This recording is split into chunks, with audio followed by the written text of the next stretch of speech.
ಹಿರಿಯರು ಮತ್ತು ಪ್ರಜೆಗಳು ಮತ್ತು ಸಭೆ ನಡೆಸ್ತಕ್ಕಂಥವ್ರು ಅವ್ರ ಬಗ್ಗೆ ದೇವ್ರ ವಾಕ್ಯದ ಕಡೆ ಗಮನ ಕೊಡೋಣಲ್ಲ.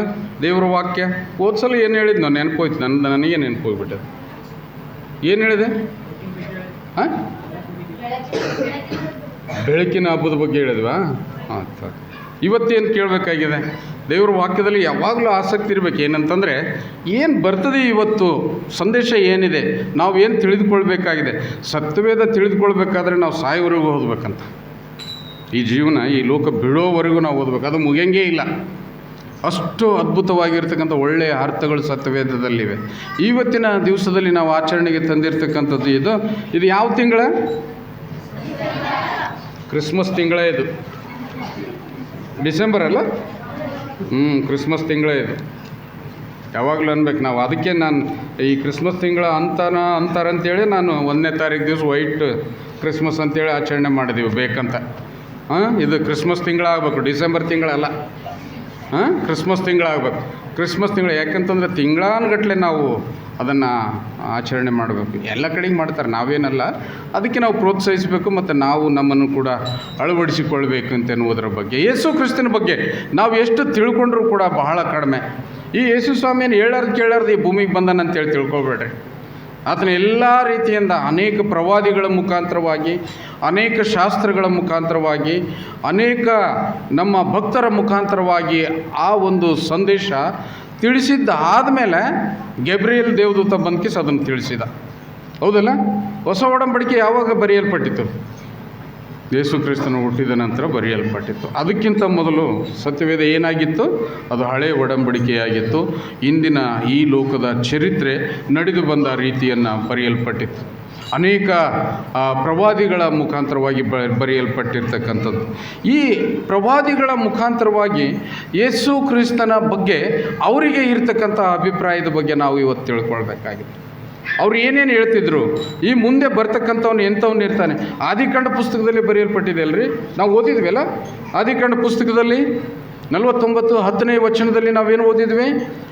ರಾಜದಂಡವನ್ನು ಹಿಡಿಯತಕ್ಕವನು ಬರುವ ತನಕ ಈ ದಂಡವು ಯಹೂದನ ಕೈಯಿಂದ ತಪ್ಪುವುದಿಲ್ಲ, ಮುದ್ರೆಕೋಲು ಅವನ ಪಾದಗಳ ಬಳಿಯಿಂದ ಕದಲುವುದಿಲ್ಲ, ಅವನಿಗೆ ಅನ್ಯ ಜನಗಳು ವಿಧೇಯರಾಗ್ತಾರೆ. ಅಲ್ಲಿ ತನಕ ಏನಿರ್ತದೆ ಅಂತಂದರೆ, ಯೇಸು ಸ್ವಾಮಿ ಈ ಲೋಕಕ್ಕೆ ಬರುವ ತನಕ ಯಾರ ಕೈಯಾಗಿರ್ತದೆ? ಯಹೂದ್ಯರ ಕೈಯಲ್ಲಿ ಇರ್ತದೆ.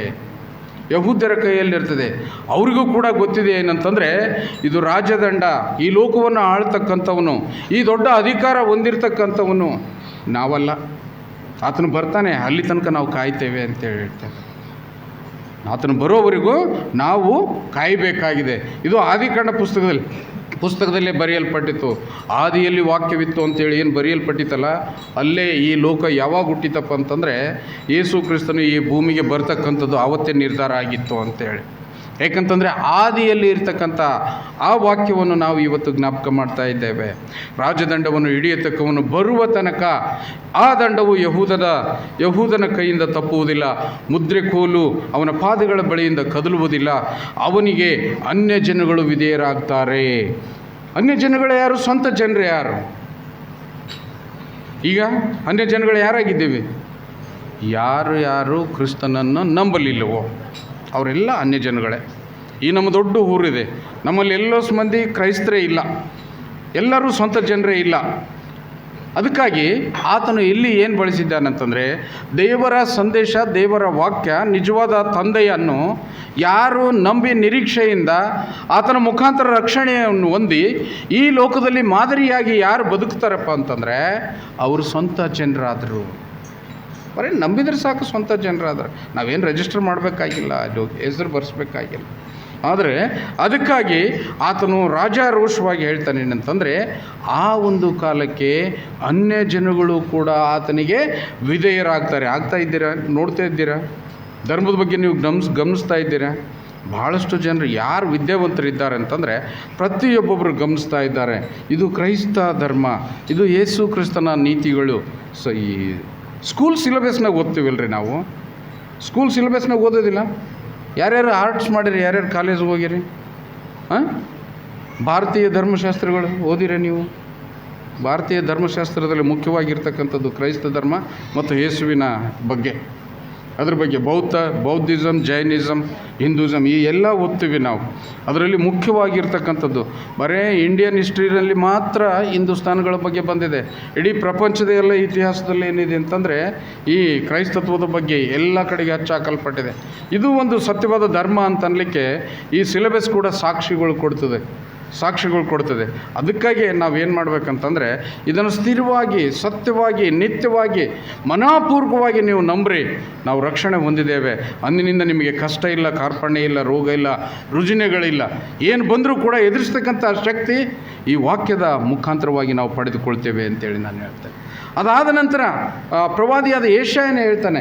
ಯೆಶಾಯನ ಗ್ರಂಥದಲ್ಲಿ ಏನು ಬರೆಯಲ್ಪಟ್ಟಿದೆ ನೋಡ್ರಿ, 9ನೇ ಅಧ್ಯಾಯ 6-7ನೇ ವಚನದಲ್ಲಿ ಎಷ್ಟು ಅದ್ಭುತವಾಗಿ ಬರೆಯಲ್ಪಟ್ಟಿದೆ, ಎಷ್ಟು ಅದ್ಭುತವಾಗಿ ಆತ ವರ್ಣನೆಯನ್ನು ಕೊಡ್ತಾನೆ.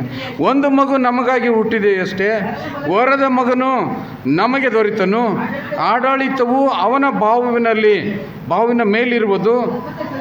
ಅದ್ಭುತ ಸ್ವರೂಪನು, ಆಲೋಚನಾ ಕರ್ತನು, ಪರಾಕ್ರಮಿಯಾದ ದೇವರು, ನಿತ್ಯನಾದ ತಂದೆ, ಸಮಾಧಾನದ ಪ್ರಭು ಎಂಬುವ ಅವನ ಹೆಸರುಗಳು ಅವನ ಮುಖಾಂತರ ದಾವೀದನ ಸಿಂಹಾಸನದ ಆಡಳಿತವು ಅಭಿವೃದ್ಧಿಯಾಗುವುದು.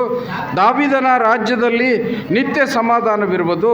ಆ ರಾಜ್ಯವು ಇಂದಿನಿಂದ ಯಾವಾಗಲೂ ನೀತಿ ನ್ಯಾಯಗಳ ಮೂಲಕ ಸ್ಥಾಪಿತವಾಗಿ ಸ್ಥಿರಗೊಳ್ಳುವುದು.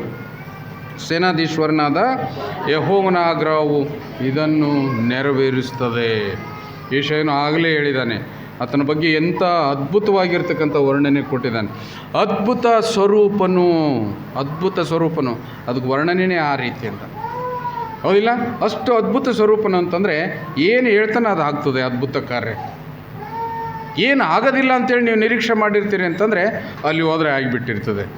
ಆತನ ನೋಡಿ ನೀವು ಪ್ರಾರ್ಥನೆ ಮಾಡಿರಿ, ಸರ್ ಇದು ಆಗ್ತಾ ಇಲ್ಲ ನನಗೆ, ಇದೆಲ್ಲ ಮೀರಿತು, AC/DC ಸಹಿತ ಮೀರಿತು, ತಹಸೀಲ್ದಾರ್ಗೂ ಮೀರಿತು, ಮಿನಿಸ್ಟ್ರಿ ಹೇಳಿದ್ರೆ ಆಗೋಲ್ದು ಈ ಕೆಲಸ ಅಂತಂದಾಗ ನೀವು ಪ್ರಾರ್ಥನೆಗೆ ಹೋಗ್ರಿ. ನೀವು ಆತನ ಸನ್ನಿಧಿಗೆ ಹೋಗ್ರಿ, ನೀವು ಮನಃಪೂರ್ವಕವಾಗಿ ಪ್ರಾರ್ಥನೆ ಮಾಡಿರಿ. ಪ್ರಾರ್ಥನೆ ಮಾಡಿದಾಗ ಆಗದೇ ಇರತಕ್ಕಂಥ ಕೆಲಸ ಆಗ್ತದೆ. ನಿಮ್ಮ ಜೀವಿತದಲ್ಲಿ ಕಾಯ್ದಿದೆ ಆ ಒಂದು ಅದ್ಭುತ ಸ್ವರೂಪನ ಒಂದು ಆಶೀರ್ವಾದ ಕಾಯ್ದಿದೆ ಅಂತೇಳಿ ಹೇಳ್ತಾನೆ. ಅದ್ಭುತ ಸ್ವರೂಪನು, ಆಲೋಚನಾ ಕರ್ತನು. ಆತನು ಯೋಚನೆ ಮಾಡ್ತಾನೆ. ಆತನು ಆಲೋಚನೆ ಮಾಡಿ ಒಳ್ಳೆಯ ನಿರ್ಧಾರ ತೆಗೆದುಕೊಳ್ತಾನೆ. ಒಂದು ಚಿಕ್ಕ ಉದಾಹರಣೆ, ನಾವೆಲ್ಲರೂ ಮೀಟಿಂಗ್ ಮಾಡಿದ್ದೀವಿ. ಏನಂತೇಳಿ ಮೀಟಿಂಗ್ ಮಾಡಿದ್ದೀವಿ? ಮೊನ್ನೆ ಹೋದ ವಾರ ಮಾಡಿದ್ದೀವಿ. ಜನ್ರೇಟ್ರ್ ಇಲ್ಲ ನಮ್ಮ ಹತ್ರ, ಜನ್ರೇಟ್ರ್ ತರಮಂತೇಳಿ ವಿಚಾರ ಮಾಡಿದ್ದೀವಿ. ಅದು ಆಗಲೇ ತರಬೇಕಾಗಿತ್ತು, ಇಲ್ಲ ಅದು ಆಲೋಚನೆ ಮಾಡಬೇಕಾಗಿದೆ. ನಾವು ಎಂಥದ್ದು ತರಬೇಕಾಗಿದೆ ಅಂತೇಳಿ ಆಲೋಚನೆ. ನಮ್ಮ ನಿರ್ಧಾರಗಳು ಎಲ್ಲ ಕೃತಕವಾಗಿದ್ದವು, ಅದಕ್ಕೆ ಯಾವುದು ಸಪೋರ್ಟ್ ಸಿಕ್ಕಿಲ್ಲ. ಇನ್ನೂ ಕೂಡ ಯೋಚನೆ ಮಾಡ್ತಾನೇ ಇದ್ದೀವಿ ನಾವು ಎಂಥದ್ದು ತರಬೇಕು. ಒಬ್ಬೊಬ್ಬರು ಒಂದೊಂದು ಹೇಳ್ತಾರೆ. ಅದು ಒಂದು ಇಂಜನ್ ಇರ್ತದೆ, ಪಟ್ ಅಂತೇಳಿ ಬರೆಯೋದು ಸೌಂಡ್ ಬರ್ತದೆ, ಅದನ್ನು ತರಬೇಕಂತೇಳಿ ಕೆಲವರು ಅಂತಾರೆ. ಇಲ್ಲ ಹೆಚ್ಚಿನ ಪವರ್ ತರಬೇಕಂತೇಳಿ, ಆದರೆ ತಂದಿಲ್ಲ. ನಾವು ಯೋಚನೆ ಮಾಡ್ತಾ ಇದ್ದೇವೆ. ಆದರೆ ನಿನ್ನೆ ಕನಸಿನಲ್ಲಿ ನನಗೊಂದು ಅನಿಸುತ್ತೆ ಏನಂತಂದರೆ, ಅದು ಸೌಂಡ್ ಮಾಡ್ತಕ್ಕಂಥ ಜನ್ರೇಟರ್ ಬೇಡ ಅಂತ ಅನಿಸುತ್ತೆ. ನಾವಿನ್ನೂ ತಂದಿಲ್ಲ. ಆತ ಆಲೋಚನೆ ಮಾಡ್ತಾನೆ, ಸರಿಯಾದದ್ದನ್ನು ನಿರ್ಧಾರ ಮಾಡ್ತಾನೆ. ಆ ಸೌಂಡ್ ಮಾಡತಕ್ಕಂಥದ್ದು ನಮ್ಮನ್ನು ಎಲ್ಲಿಯಾದರೂ ಕಾಡ್ತದೇನೋ ಅಂತೇಳಿ ಅದು ಒಂದು ಪ್ರಶ್ನೆ. ನೀವೇ ಯೋಚನೆ ಮಾಡಿದ್ರೆ ಅದನ್ನೇ ತೊಗೊಂಬರಿ ಅಂತ ಇನ್ನೂ ಅಂದಿಲ್ಲ. ಆದರೆ ವಿಚಾರ ಆತನು ಯಾವಾಗಲೂ ಏನು ಮಾಡ್ತಾನೆ ಅಂತಂದರೆ, ನಿಧಾನವಾಗಿ ಪ್ರತಿಯೊಬ್ಬೊಬ್ಬರ ಮನಸ್ಸಿನಲ್ಲಿ ಆಲೋಚನೆ ಮಾಡ್ತಕ್ಕಂಥ ರೀತಿಯಲ್ಲಿ ಅನೇಕ ವಿಚಾರಗಳನ್ನು ಆತ ತುಂಬ್ತಾನೆ. ಆತನು ಆಲೋಚನಾಕರ್ತನು. ಸತ್ಯವಾದದ್ದನ್ನು, ನಿತ್ಯವಾದದ್ದನ್ನು, ಒಳ್ಳೆಯದಾಗಿರ್ತಕ್ಕಂಥದ್ದನ್ನು ಆತನು ನಿರ್ಧಾರ ಮಾಡಲಿಕ್ಕೆ ನಮಗೆ ಬಿಟ್ಟಿದ್ದಾನೆ. ಆಲೋಚನಾಕರ್ತನು ಪರಾಕ್ರಮಿಯಾಗಿರ್ತಕ್ಕಂಥ ದೇವರು. ಪರಾಕ್ರಮ ಗೊತ್ತಾ? ಏರುವುದು ಒಬ್ಬನ ಮೇಲೆ ಒಬ್ಬರು, ಅದೆಲ್ಲ ಪರಾಕ್ರಮ. ಎಲ್ಲರಿಗೆ ಮೀರಿದಂತಹ ಆ ದೊಡ್ಡ ಅದ್ಭುತ ಶಕ್ತಿ. ಯಾವನು ಹೊಡೆದಾಟದಲ್ಲಿ ಸೋತು ಅವನು ಸರಿದು ಹೋಗ್ತಾನಲ್ಲ, ಅಲ್ಲಿರ್ತಾನೆ ಆತನ ಪರಾಕ್ರಮಿ ತೋರಿಸ್ಲಿಕ್ಕೆ. ಗೆದ್ದವನ ಕಡೆಗೆ ಎಂದೂ ಇರೋಂಗಿಲ್ಲ. ಅವನ ಹತ್ರ ಶಕ್ತಿ ಇದೆ, ಅವನ ಹತ್ರ ಅಜ್ಞಾನ ಇದೆ, ಹೌದಲ್ಲ? ಅವನು ಏರೇರಿ ಬರ್ತಾನೆ, ಇನ್ನೊಬ್ಬರ ಮೇಲೆ ಜಗಳ ಕಾಯ್ತಾನೆ. ಅದೆಲ್ಲ ಪರಾಕ್ರಮದ ಶಕ್ತಿ. ಎಲ್ಲಿ ಸತ್ಯ ಇರ್ತದೋ, ಎಲ್ಲಿ ನ್ಯಾಯ ಇರ್ತದೋ, ಎಲ್ಲಿ ನೀತಿ ಇರ್ತದೆ, ಎಂದಿಗೂ ಅದೇ ಗೆದ್ದಿರ್ತದೆ. ಯಾವಾಗಲೂ ಯೋಚನೆ ಮಾಡಿರಿ. ನೀವು ಸ್ವಲ್ಪ ಹೊತ್ತು ಅಸಮಾಧಾನ ಆಗ್ಬೋದು, ಯಾಕಂದರೆ ಯೋಚನೆಗೆ ಬಿಟ್ಟಿರ್ತಾನೆ. ಆತನ ಆಲೋಚನೆ ಅದು. ನೋಡೋಣ ನನ್ನ ಮಕ್ಕಳು ಏನು ನಿರ್ಧಾರ ತಗೊಳ್ತಾರೆ ಅಂತೇಳಿ ಅದನ್ನು ಆಲೋಚನೆಗೆ ಬಿಡ್ತಾನೆ. ಆತನು ಅದ್ಭುತ ಸ್ವರೂಪನಾಗಿದ್ದಾನೆ, ಆತನು ಆಲೋಚನೆ ಕರ್ತನಾಗಿದ್ದಾನೆ. ಆ ನಂತರ ಪರಾಕ್ರಮಿಯಾಗಿರ್ತಕ್ಕಂಥ ದೇವರಾಗಿದ್ದಾನೆ. ಆವಾಗ ಆಕ್ರಮಣ ಮಾಡ್ತಾನೆ. ಹೆಂಗೆ ಆಕ್ರಮಣ ಮಾಡ್ತಾನೆ? ಇಲ್ಲ ಅಣ್ಣ, ಅದು ತಪ್ಪಾಯಿತು, ನಾವು ಮಾಡಬಾರ್ದಾಗಿತ್ತು, ಈ ರೀತಿಯಿಂದ ಆಕ್ರಮಣ ಮಾಡ್ತಾನೆ. ಸಿಟ್ಟು, ರೋಷ ಅದು ಯಾವುದೂ ಇರೋದಿಲ್ಲ ರೀ. ನಾವು ಯೋಚನೆ ಮಾಡಬೇಕು, ಕ್ರೂಜಿತನಾಗಿರ್ತಕ್ಕಂಥ ತಂದೆ ಶಿಲುಬೆಯಲ್ಲಿ ಇರ್ತಕ್ಕಂಥ ಸಂದರ್ಭದಲ್ಲೂ ಕೂಡ ನಮ್ಮನ್ನು ಕರುಣಿಸ್ತಾನೆ. ಏನಂತೇಳಿ ಅದು ಅವ್ರಿಗೆ ಗೊತ್ತಿಲ್ಲ, ತಂದೆಯ ಅವರನ್ನು ಕ್ಷಮಿಸು ಅಂತೇಳಿ. ಅಲ್ಲಿವರೆಗೆ ನಾವು ಯಾರಾದರೂ ತಾಳ್ತೀವ? ನಮ್ಮ ಜೀವಿತದಲ್ಲಿ, ನಮ್ಮ ಗಂಡ ಹೆಂಡತಿ ಜಗಳದಲ್ಲಿ, ನಮ್ಮ ಅಣ್ಣ ತಮ್ಮರ ಜಗಳದಲ್ಲಿ, ನಾವಿರ್ತಕ್ಕಂಥ ಪರಿಸರದ ಜಗಳದಲ್ಲಿ ನಾವು ಯಾರಾದರೂ ತಾಳಿದ್ದೇವ? ತಾಳಿದರೆ ನೀನು ಶ್ರೇಷ್ಠತೆಯನ್ನು ಹೊಂದಿದೆ ಮಗನೇ. ಒಂದು ವೇಳೆ ನೀನು ತಾಳ್ಮೆಯನ್ನು ನೀನು ಪಡೆದುಕೊಂಡಿದ್ದೆ ಅಂತಂದರೆ ದೇವರ ಪರಾಕ್ರಮ ನೀನು ಹೊಂದಿಕೊಂಡಿದ್ದಿ ಅಂತೇಳಿ. ಸುಮ್ಮನಿರ್ರಿ, ಏನಾಗೋದಿಲ್ಲ. ಅವನು ನ್ಯಾಯ ಮಾಡ್ತಕ್ಕಂಥವನು, ಕೋಲು ಹಿಡಿದಿದ್ದಾನೆ. ನಾನು ಹೇಳ್ತೀನಲ್ಲ, ಅದು ಮೊದಲೇ ಹೇಳಿದ ಆತ, ರಾಜದಂಡವನ್ನು ಹಿಡಿದುಕೊಳ್ತಕ್ಕಂಥವನು ಆತನು ಬರುವ ತನಕ ಬರೀ ನನ್ನ ಕೈಯಲ್ಲಿ ಇರ್ತದೆ. ಏನಿರ್ತದೆ? ಹೇಳದೇ ಇರ್ತದೆ, ಮಾಡ್ತಕ್ಕಂಥದ್ದು ಇರೋದಿಲ್ಲ. ಅವನು ಬಂದು ನ್ಯಾಯ ಮಾಡ್ತಾನೆ. ಅಲ್ಲಿವರೆಗೂ ನೀವು ಏನು ಮಾಡಬೇಕಂತಂದರೆ ತಾಳ್ಮೆಯಿಂದಿರಿ. ಎಲ್ಲಿ ತನಕ ತಾಳ್ಮೆಯಿಂದಿರಬೇಕು? ಸಾಯೋವರೆಗೂ ನೀವು ತಾಳ್ಮೆಯಿಂದಿರಬೇಕು. ಆವಾಗಲೂ ಕೂಡ ಆ ಮಕ್ಕಳು ಏನು ಮಾಡ್ತಾರೆ ಅಂತ ಗೊತ್ತಿಲ್ಲ. ದೇವರೇ, ಅವರನ್ನು ನೀನು ಕ್ಷಮಿಸು. ತಾವೇನು ಮಾಡ್ತೀವಿ ಅಂತ ಗೊತ್ತಿಲ್ಲ. ಹರ್ಯಾಣ ಮುಂದಾಗ ನೋಡ್ರಿ ನೀವು, ಏನೋ ಯಾರ್ಯಾರು ಹಿಡಿತಿರ್ತಾರೆ, ಅಲ್ಲ ಅಂತೇಳಿ ಹೇಳ್ತಿರ್ತಾರೆ. ಇಡ್ಲಿಕ್ಕೆ ಹೋದವನಿಗೆ ಬೈತಾರೆ, ಹಿಡ್ಕೊಂಡು ಹೋದವನಿಗೆ ಬೈತಿರ್ತಾರೆ. ಏನು ಮಾಡ್ತಾರೆ ಅಂತ ಗೊತ್ತಿಲ್ಲ, ಭ್ರಾಂತಿಯಲ್ಲಿರ್ತಾರೆ. ಹೌದಲ್ಲ? ಅದಕ್ಕಾಗಿ ದೇವರು ಹೇಳ್ತಾನೆ ಏನಂತಂದರೆ, ತಂದೆಯೇ ಅವರನ್ನು ಕ್ಷಮಿಸು. ಅವ್ರು ಏನು ಮಾಡ್ತಾರೆ ಅಂತ ಗೊತ್ತಿಲ್ಲ ತಂದೆ. ಆ ಒಂದು ಪ್ರಾರ್ಥನೆ ನಾವು ಯಾವಾಗಲೂ ಅಳವಡಿಸ್ಕೊಂಡಿರ್ರಿ. ಜೀವಿತದಲ್ಲಿ ಯಾರಿಗೆ ಕಡಿಮೆ ಇಲ್ಲ. ಅದ್ರ ಬಗ್ಗೆ ನೀವು ಯೋಚನೆ ಮಾಡಿರಿ ಪ್ರಿಯರೇ. ಆಯಿತು, ಈತನೇ ಏನು ಹೇಳಿದ? ಯೆಶಾಯ ಈ ರೀತಿಯಿಂದ ಹೇಳಿದ, ಏನಂತೇಳಿ?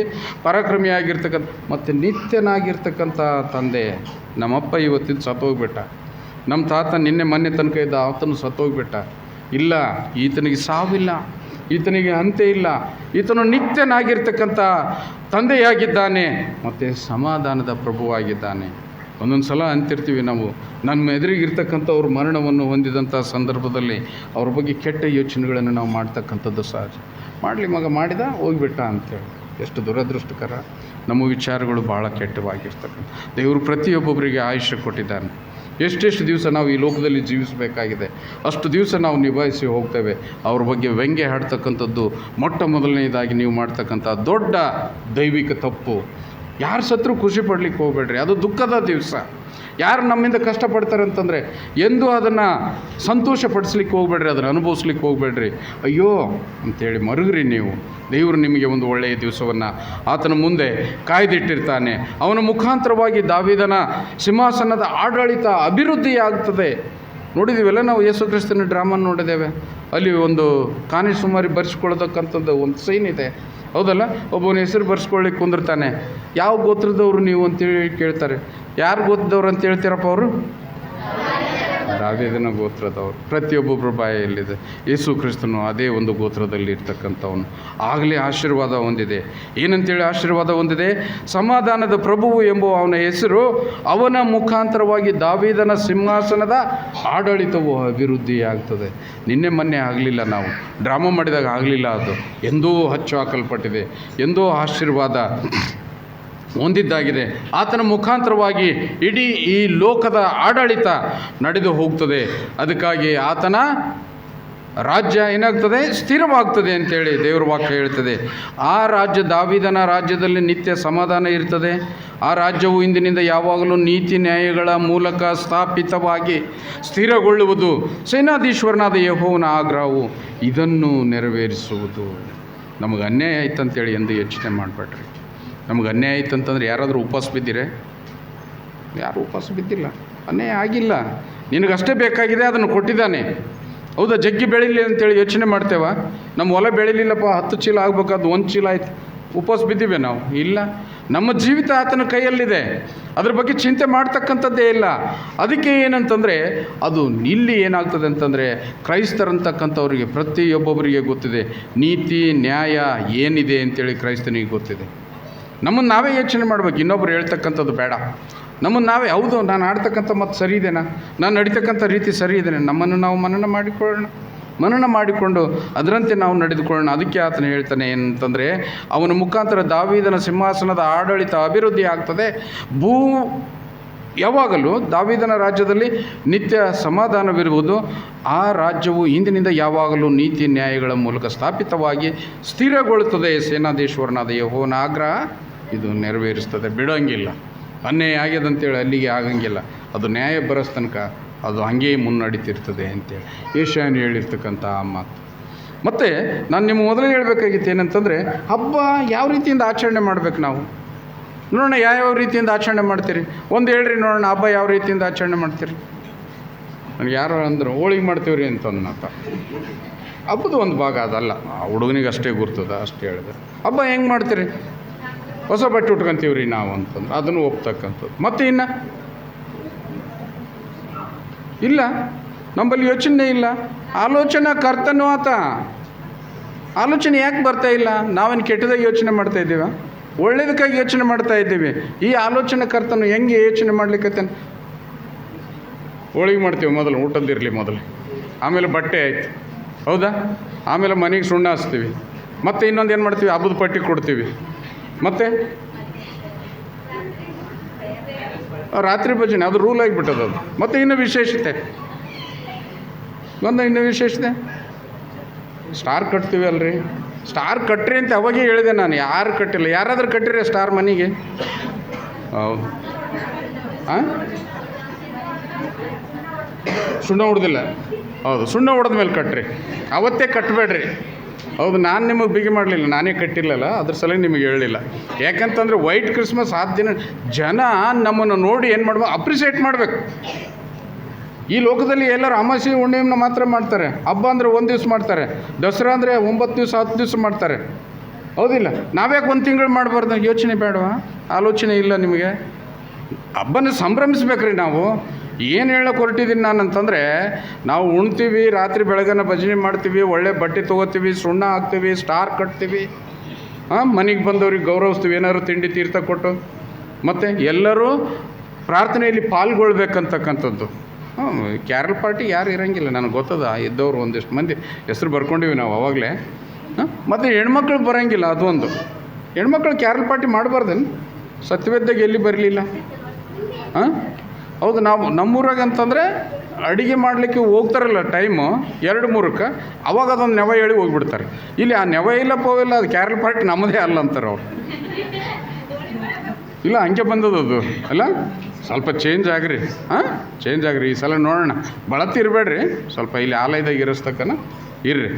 ಅದು ಮತ್ತು ಇನ್ನೊಂದು ರೂಲ್ಸ್ ಮಾಡ್ಕೋಬೇಕೇನಂತಂದರೆ, ಎಲ್ಲರೂ ಒಟ್ಟಾಗಿ ಇದ್ದಾಗ ಇರ್ತಕ್ಕಂಥ ಸಂತೋಷ ಬಿಗಡಾಯಿಸ್ದಾಗಿರಲ್ಲ. ಕೆಲಸ ಹರಿಸಿ ಹೋಗಿವಲ್ರಿ ನಾವು, ಬೆಂಗಳೂರು ಆ ಕಡೆಗೆಲ್ಲ ಹೋಗಿ. ಎಲ್ಲರಿಗೆ ಫೋನ್ ಮಾಡಿರಿ, ಬರಲಿ ಅವರು. ಹಬ್ಬದ 8 ದಿವಸ ನಾವು ಸಂಭ್ರಮ ಕಳೆಯೋಣ, ಸಂತೋಷದಿಂದ ಇರೋಣ. ಒಬ್ಬರು ಏನು ಕೂಡಿ ಬಾಳುವುದರಲ್ಲಿ ಅಷ್ಟು ಸಂತೋಷ ಇದೆ, ಎಲ್ಲಿ ಅದು ವರ್ಣನೆಯೇ ಇಲ್ಲ ನನ್ನ ಬಳಿ. ಎಲ್ಲರೂ ಕೂಡಿ ಇರೋದರಿಂದ ಅಗಾಧವಾದ ಸಂತೋಷ. ನೀನು ಲಕ್ಷಾನುಗಟ್ಟಲೆ ದುಡ್ಡು ಕೊಟ್ಟರೆ ಸಿಗೋದಿಲ್ಲ. ಅದು ಆತ್ಮೀಯತೆ ಇರ್ತದೆ, ಅದು ಅಣ್ಣ ತಮ್ಮಂದಿರ ಪ್ರೇಮ ಇರ್ತದೆ, ಅದು ನೆರೆಹೊರೆಯವರ ಪ್ರೀತಿ ಸಂಬಂಧಗಳಿರ್ತದೆ. ಒಬ್ಬರ ಕಷ್ಟದಲ್ಲಿ ಒಬ್ಬರು ಪಾಲ್ಗೊಳ್ತಕ್ಕಂಥ ವಿಶೇಷತೆಯ ಗುಣ ಅಲ್ಲಿ ಬರ್ತದೆ. ಅದಕ್ಕಾಗಿ ನಾವು ಯೋಚನೆ ಮಾಡಬೇಕೇನಂತಂದರೆ, ಎಲ್ಲರೂ ಹಬ್ಬಕ್ಕೆ ಪ್ರತಿಯೊಬ್ಬೊಬ್ಬರು ಬರಬೇಕು. ನಾನು ನಮ್ಮೂರಾಗಂತೂ ಕಾನೂನು ಮಾಡೀನಿ, ಪ್ರತಿಯೊಬ್ಬರು ಯಾರು ಬರೋಂಗಿಲ್ಲ ಅಂದ್ರೆ ದಂಡ ಹಾಕ್ತೀವಿ ಅಂತ ಹೇಳಿ. ನಾ ಇಲ್ಲೇನು ಹೇಳೋಂಗಿಲ್ಲ, ಯಾಕಂದ್ರೆ ಬರ್ತೀರಿ ಅಂತ ಗೊತ್ತದ ನನಗೆ. ಯಾಕಂದರೆ ಅರ್ಥಪೂರ್ಣವಾಗಿ ನಾವು ಹಬ್ಬ ಆಚರಣೆ ಮಾಡಬೇಕು. ಹೋಗಲಿ, ಜಕರ್ಯನ ಪುಸ್ತಕದಲ್ಲಿ ಜಕರ್ಯ ಏನು ಹೇಳ್ತಾನೆ ನೋಡೋಣ. 9:9 ಜಕರ್ಯ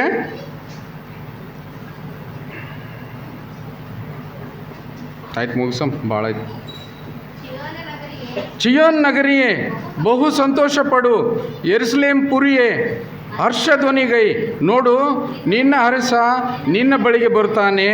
ಆತನು ನ್ಯಾಯವಂತನು, ಸುರಕ್ಷಿತನು, ಶಾಂತಗುಣವುಳ್ಳವನು, ಕತ್ತೆಯನ್ನು, ಹೌದು ಪ್ರಾಯದ ಕತ್ತೆ ಮರಿಯನ್ನು ಹತ್ತಿದವನಾಗಿಯೂ ಬರುತ್ತಾನೆ. ಹೌದಲ್ಲ? ಯಾವಾಗ ಬರ್ತದೆ ಇದು? ಹೊಸ ಒಡಂಬಡಿಕೆಯಲ್ಲಿ ಯಾವಾಗ ಬರ್ತದೆ? ಖರ್ಜೂರ ಗರಿಗಳ ಹಬ್ಬದ ಮುಂಚಿತವಾಗಿ ಬರ್ತದೆ. ಇಲ್ಲಿ ಹಳೆ ಒಡಂಬಡಿಕೆಯಲ್ಲಿ ಆಗಲೇ ಹೇಳಿಬಿಟ್ಟಿದ್ದಾನೆ ಅಂತ ಜಕರ್ಯ ಹೇಳಿಬಿಟ್ಟಿದ್ದಾನೆ. ಚಿಯೋನ್ ನಗರಿಯೇ ಅಂದರೆ ಯೆರೂಸಲೇಮ್, ಬೆತ್ಲೆಹೇಮ್, ನೀನು ಏನಂತಂದರೆ ಖುಷಿಪಡು, ನೀನು ಸಂತೋಷ ಪಡು. ಯಾಕಂತಂದರೆ ನಿನ್ನ ಊರಿನಿಂದ ಒಬ್ಬ ಮಹಾಪುರುಷ ಈ ಲೋಕದಲ್ಲಿ ಬರ್ತಾ ಇದ್ದಾನೆ ಅಂತೇಳಿ ಅವನ ಗುಣನ ಎಷ್ಟು ಗುಣಗಾನ ಮಾಡಿದಾರಲ್ರಿ. ಆತನು ನ್ಯಾಯವಂತನು, ಆತನು ಸುರಕ್ಷಿತನು, ಶಾಂತ ಗುಣವುಳ್ಳವನು, ಕತ್ತೆಯನ್ನು, ಹೌದು ಪ್ರಾಯದ ಕತ್ತೆ ಮರಿ. ಕತ್ತೆನೇ ಯಾಕೆ ಆರಿಸ್ಕೊಂಡ ಯೋಚನೆ ಮಾಡಲಿಲ್ಲ ನಾವು. ಕತ್ತೆಯನ್ನು ಯಾಕೆ ಆರಿಸಿಕೊಂಡ ಅಂತಂದರೆ, ದೀನತೆ, ನಮ್ಮಲ್ಲಿರ್ತಕ್ಕಂಥ ಗರ್ವವನ್ನು ಭಂಗ ಮಾಡುವುದಕ್ಕಾಗಿ. ದೊಡ್ಡ ಮಹಾರಾಜ ಬರ್ತಾನೆ, 7 ಕುದುರೆಗೆ ಬರ್ತಾನೆ ಆತ. 7-8 ಕುದುರೆಗಳನ್ನು ಕಟ್ಟಿ ರಥದಲ್ಲಿ ಬರ್ತಾನೆ ಆತ. ಆತನ ವರ್ಣನೆ ಭಾಳ ಇದಿರ್ತದೆ. ಆದರೆ ಈತನು ಈ ಲೋಕವನ್ನು ಪರಿಪಾಲಿಸ್ತಕ್ಕಂಥವನು, ರಾಜದಂಡ ಹಿಡಿದಿರ್ತಕ್ಕಂಥವನು ಕತ್ತೆ ಮರಿನ ಆರಿಸ್ಕೊಳ್ತಾನಂತಂದರೆ ಆತನಲ್ಲಿ ಇರ್ತಕ್ಕಂಥ ಆ ಒಂದು ದೀನತೆಯ ಬಗ್ಗೆ ನಾವು ಯಾವಾಗಲೂ ಗುಣಗಾನ ಮಾಡ್ತಕ್ಕಂಥದ್ದು. ಅವನು ಯಾವಾಗಲೂ ಶಾಂತ ಗುಣವುಳ್ಳವನಾಗಿದ್ದಾನೆ. ಒಂದು ಗುಣ ನಾವು ಹಿಡ್ಕೊಂಡ್ಬಿಟ್ರೆ ಸಾಕ್ರಿ, ಈ ಲೋಕನ್ನೇ ನಾವು ಜಯಿಸ್ಲಿಕ್ಕೆ ಸಾಧ್ಯ ಆಗ್ತದೆ ಅಂತೇಳಿ ನಾನು ನಿಮಗೆ ನೆನಪು ಮಾಡಲಿಕ್ಕಿದ್ದೇನೆ. ಎಜ್ಕೇಲಿನ ಪುಸ್ತಕದಲ್ಲಿ ಬೇಗನೆ ಮುಗಿಸ್ಲಿಕ್ಕೆ ಪ್ರಯತ್ನ ಪಡ್ತೇನೆ. 23-24 ನನ್ನ ಹಿಂಡನ್ನು ಕಾಯಲಿಕ್ಕೆ ಒಬ್ಬನೇ ಕುರುಬನನ್ನು ಏರ್ಪಡಿಸುವೆನು. ನನ್ನ ಸೇವಕನಾದ ದಾವೀದನೆಂಬ ಆ ಕುರುಬನು ಅದನ್ನು ಮೇಯಿಸುವನು. ಹೌದು, ಅದರ ಕುರುಬನಾಗಿ ಅದನ್ನು ಮೇಯಿಸುತ್ತಾ ಬರುವನು. ಯೆಹೋವನಾದ ನಾನು ನನ್ನ ಜನರ ದೇವರಾಗಿರುವೆನು. ನನ್ನ ಸೇವಕನಾದ ದಾವೀದನು ಅವುಗಳನ್ನು ಆಳುವ ಪ್ರಭುವಾಗಿರುವನು. ಯೆಹೋವನಾದ ನಾನೇ ಇದನ್ನು ನುಡಿದಿದ್ದೇನೆ. ಹಿಂದಿನ ಕಾಲದಲ್ಲಿ, ಮುಂದೆ ಬರ್ತಕ್ಕಂಥ ಮಧ್ಯಮ ಕಾಲದಲ್ಲಿ ಬರ್ತಕ್ಕಂಥದ್ದು. ಇನ್ನು ಯೇಸು ಸ್ವಾಮಿ ಬಂದಿಲ್ಲ. ಯೇಸು ಸ್ವಾಮಿ ಬರೋದಕ್ಕಿಂತ ಮುಂಚಿತವಾಗಿ ಆ ರಾಜದಂಡವನ್ನು ದಾವೀದನಿಗೆ ಕೊಟ್ಟು ಅವನ ಮುಖಾಂತರವಾಗಿ ಈ ಭೂಲೋಕದ ಸೇವೆಯನ್ನು ನಡೆಸ್ತಕ್ಕಂಥವನು ಯೆಹೋವನು ಅಂತೇಳಿ ಹೇಳ್ತದೆ. ಕೊನೆಗೆ ಬರೋಣ, ಭಾಳ ಇದೆ ಅದು. ಮೀಕನಾಗಿ ಪ್ರವಾದಿಯಾದ ಮೀಕನು ಹೇಳ್ತೇನೆ. 5:2 ನೋಡೋಣ.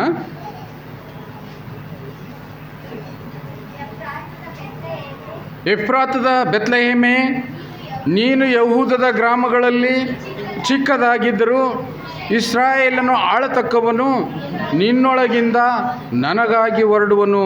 ಆತನ ಹೊರಡೋಣದ ಮೂಲವು ಪುರಾತನವೂ ಅನಾದಿಯೂ ಆದದ್ದು. ಭಾಳ ಅರ್ಥ ಕೊಡ್ತಕ್ಕಂಥದ್ದು ನೋಡ್ರಿ. ಇದನ್ನು ನಾವು ತಿಳ್ಕೊಳ್ಬೇಕು. ಏನಂತಂದರೆ ಎಫ್ರಾತದ ಬೆತ್ಲೆಹೇಮ್ ಸಣ್ಣ ಊರು ರೀ, ಭಾಳ ಸಣ್ಣ ಊರು. ಹೊಸಳ್ಳಿ ಕೂಡ ಸಣ್ಣ ಸಭೆ, ಹೌದಲ್ಲ? ಅಂಥ ದೊಡ್ಡ ಸಭೆ ಅಲ್ಲಲ್ಲ, ಸಭೆ ಎಲ್ಲ. ಜನಸಂಖ್ಯೆಯಲ್ಲಿ ನಾವು ಕಡಿಮೆನೇ. ಇನ್ನು ನಮಗಿಂತ 200-300 ಜನಸಂಖ್ಯೆ ಹೊಂದಿರತಕ್ಕಂಥ ಕುಟುಂಬಗಳನ್ನು ಹೊಂದಿರತಕ್ಕಂಥ ದೊಡ್ಡ ದೊಡ್ಡ ಸಭೆಗಳಿವೆ. ನಾವು ಸಣ್ಣದು. ನಾವು ದೇವರು ಅವತ್ತು ಎಫ್ರಾತದ ಬೆತ್ಲೆಹೇಮಿಗೆ ಹೇಳಿದ್ದಾನೆ, ಇವತ್ತು ಹೊಸಳ್ಳಿಗೆ ಹೇಳ್ತಾ ಇದ್ದಾನೆ ಅಂತ. ಹೊಸಳ್ಳಿಯೇ, ನೀನೇನು ಮಾಡಬೇಡ, ಅಂಜಬೇಡ. ಯಾಕಂತಂದರೆ ನಿನ್ನ ಮುಖಾಂತರವಾಗಿ ಒಬ್ಬ ಮಹಾ ಅಧಿಪತಿ ಬರ್ತಾನೆ ಅಂತೇಳಿ ಹೇಳ್ತದೆ. ನೀನು ಯಹೂದದ ಗ್ರಾಮಗಳಲ್ಲಿ ಚಿಕ್ಕದಾಗಿದ್ದರೂ ಇಸ್ರಾಯೇಲನ್ನು ಆಳತಕ್ಕವನು ನಿನ್ನೊಳಗಿಂದ ನನಗಾಗಿ ಹೊರಡುವನು. ಆತನು ಹೊರಡೋಣದ ಮೂಲ ಪುರಾತನವಾಗಿರ್ತಕ್ಕಂಥದ್ದು ಮತ್ತು ಅನಾದಿಯಾಗಿರ್ತಕ್ಕಂಥದ್ದು, ಅದು ನಿರಂತರವಾಗಿರ್ತಕ್ಕಂಥದ್ದು ಅಂತೇಳಿ ಈ ಲೋಕವನ್ನು ಆಳ್ತಕ್ಕಂಥ ಆ ವ್ಯಕ್ತಿಯು ಎಲ್ಲಿ ಆ ಒಂದು ಚಿಕ್ಕ ಬೆತ್ಲೆಹೇಮ್ ಎಂತಕ್ಕಂಥ ಊರಿನಿಂದ ಹೊರಡ್ತಾನೆ ಅಂತೇಳಿ ಅದಕ್ಕೆ ಆಧಾರಿತ ವಾಕ್ಯ. ಮತ್ತಾಯ 2:6 ಅದೇ ವಾಕ್ಯ ನೋಡ್ರಿ ಯಾವ ರೀತಿಯಿಂದ ಬಂದಿದೆ. ಹೊಸ ಒಡಂಬಡಿಕೆಗೆ ಬಂದಿದೆ. ಈಗ ನಾವು ಯಹೂದದ ಸೀಮೆಯ ಬೆತ್ಲೆಹೇಮೇ, ಯಹೂದದ ಮುಖ್ಯ ಪಟ್ಟಣಗಳಲ್ಲಿ ನೀನು ಎಷ್ಟು ಮಾತ್ರವೂ ಸಣ್ಣದಲ್ಲ. ಒಬ್ಬ ಅಧಿಪತಿ ನಿನ್ನೊಳಗಿಂದಲೇ ಹೊರಡುವನು. ಆತನು ತನ್ನ ಪ್ರಜೆಯಾದ ಇಸ್ರಾಯೇಲನ್ನು ಆಳತಕ್ಕವನು ಎಂಬುದಾಗಿ ಪ್ರವಾದಿಯ ಮುಖಾಂತರವಾಗಿ ಬರೆದಿದೆ ಎಂದು ಹೇಳಿದೆನು. ಆ ಪ್ರವಾದಿ ಯಾರಂತೇಳಿ ಗೊತ್ತಾಯ್ತಲ್ಲ? ಯಾರು? ಮೀಕ. ಈ ಓದಿದ್ವಲ್ಲ ಅದಕ್ಕಿಂತ ಹಿಂದ ಆ ಮೀಕನ ಮುಖಾಂತರವಾಗಿ ಮುಂದಿನ ಸಂದೇಶವನ್ನು ಕೊಟ್ಟಿದ್ದಾನೆ. ಆದರೆ ಕೊನೆಯದಾಗಿ ನಾವು ತಿಳಿದುಕೊಳ್ಬೇಕಾಗಿದೆ ಏನಂತಂದರೆ, ಇಬ್ರಿಯರಿಗೆ ಬರೆದ ಪತ್ರಿಕೆ 13:20 ಶಾಶ್ವತವಾದ ಒಡಂಬಡಿಕೆಯನ್ನು ನಿಶ್ಚಯಪಡಿಸುವುದಕ್ಕಾಗಿ ತನ್ನ ರಕ್ತವನ್ನು ಸುರಿಸಿಕೊಂಡು ಸಭೆಯೆಂಬ ಹಿಂಡಿಗೆ ಮಹಾಪಾಲಕನಾಗಿರುವ ನಮ್ಮ ಕರ್ತನಾದ ಯೇಸುವನ್ನು ಸತ್ತವರೊಳಗಿಂದ ಬರಮಾಡಿದ ಶಾಂತಿದಾಯಕನಾದ ದೇವರು ಆತನೇ. ಈ ಭೂಲೋಕಕ್ಕೆ ದೇವರು ಯಾರಂತೇಳಿ ಸಾಬೀತುಪಡಿಸುವುದಕ್ಕಾಗಿ ಪೌಲನು ಇಬ್ರಿಯ ಸಭೆಯವರಿಗೆ ತಿಳಿಸಿರ್ತಕ್ಕಂಥ ವಾಕ್ಯ ಇವತ್ತಿನ ದಿವಸದಲ್ಲಿ ನಿನ್ನ ಮನಸ್ಸಿನಲ್ಲಿ ಸ್ಥಿರವಾಗಿ ನಿಲ್ಲಿಸಿಕೊಳ್ಳುವುದಕ್ಕೆ, ಅದನ್ನು ಅರ್ಥ ಮಾಡಿಕೊಂಡು ನಡೆಯುವುದಕ್ಕೆ, ಆತನೊಬ್ಬನಲ್ಲೇ ನಾವು ವಿಶ್ವಾಸವಿಟ್ಟು ಸ್ಥಿರವಾಗಿ ಜೀವಿಸುವುದಕ್ಕೆ ನಾವು ಪ್ರಯತ್ನ ಪಡೋಣ. ದೇವರು ನಿಮ್ಮನ್ನು ಆಶೀರ್ವದಿಸಲಿ. ಬಳಗ್ತಾಯ್ತಲ್ಲ, ಭಾಳ ಹೇಳಿದ್ದು ನನ್ನ ಬೇಸರ ಬರ್ತದಲ್ಲ, ಆಗಲಿ ತಾಳ್ಬೇಕು. ದೇವ್ರ ವಾಕ್ಯ ತಾಳ್ಮೆಯಿಂದ ಕೇಳಿದ್ರೆ ನಿನಗೂ ಒಳ್ಳೆಯದು, ನಮಗೂ ಒಳ್ಳೆಯದು. ದೇವರು ನಿಮ್ಮನ್ನು ಆಶೀರ್ವದಿಸಲಿ. ನಾವು ಕೊನೆಯದಾಗಿ 255ನೇ ಸಂಗೀತ